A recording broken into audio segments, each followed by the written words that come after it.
Hi, I'm Teacher Ray and welcome to Math Technique class. Ready na ba?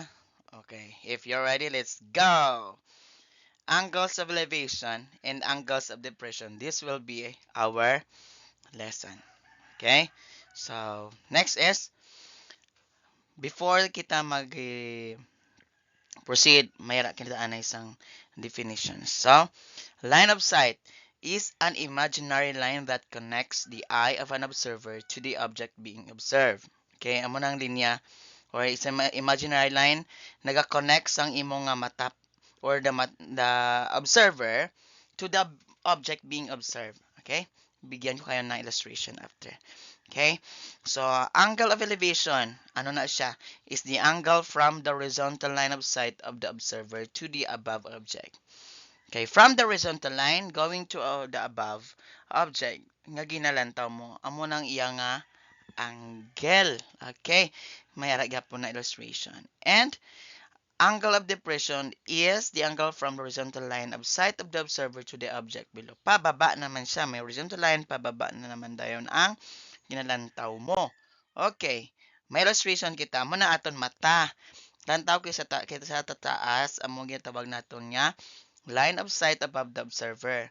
Pababa naman among gitawag naton nga line of sight below the observer. Okay, we have here what we call the imaginary line, or this can be called also as horizontal line of sight. Okay, amo nang base naton. So, therefore, kung magpasaka siya, dili pa kadto diri ang tawag dira ay angle of elevation. Okay? From eye, pasaka, angle of elevation. Then, pagbababa naman, amo yung tawag naton niya, angle of depression. Yan, oh.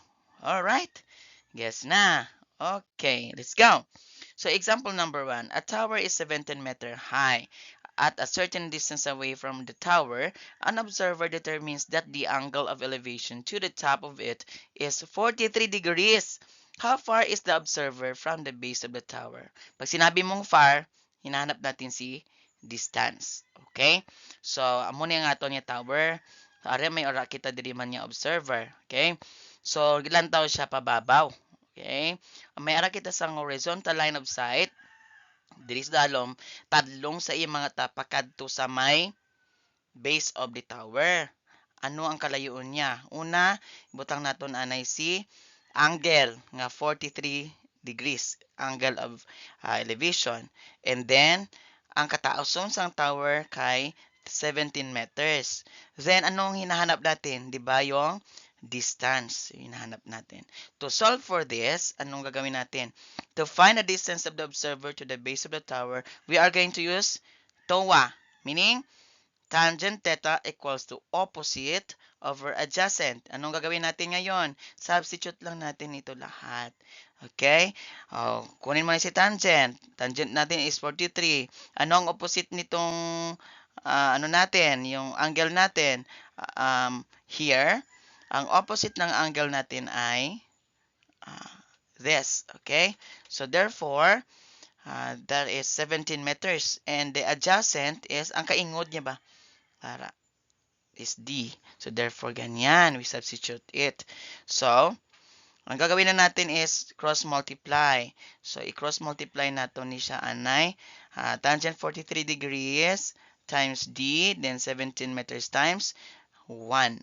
Okay, the result will be 17 meters equals to D tangent 43 degrees. So, ang ginapangita natin is si D, or distance, tama? So, therefore, we divide both sides of the equation by tangent 43, then cancel, maiwan na si D, then 17 meters over tangent 43 degrees is equal to 18.23 meters. Amo na sa itawag nato niya distance halin sa observer pakadto sa base of the tower. Next, number 2. Okay, so example number 2, from the top of a cliff 300 meters high, the angle of depression of the boat is 20 degrees. Okay, angle of depression ha, and how far from the base of the cliff is the boat? Okay, illustrate muna natin. Ito yung ating cliff. Okay, pila ang iyang height? 300 meters. So, no, amo ni ang aton niya boat. Okay, from the top of the cliff going to the boat. And then, may ara kita sa angle of depression ha. Hindi man sa horizontal line kasi top tayo. Okay, that is equal to 20 degrees. And therefore, mag-create kita sa line from the boat going to the base of the cliff. Pwede ganyan.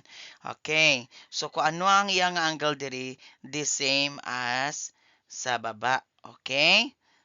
Now, so, ano ang gamiton naton o ano ang ginapangitan naton? Ang distance from the boat to the base of the cliff. Okay? So, solution. Ano ang imo naton? To solve for distance of the boat from the base of the cliff, use TOA or tangent theta equals to opposite over adjacent. The same thing.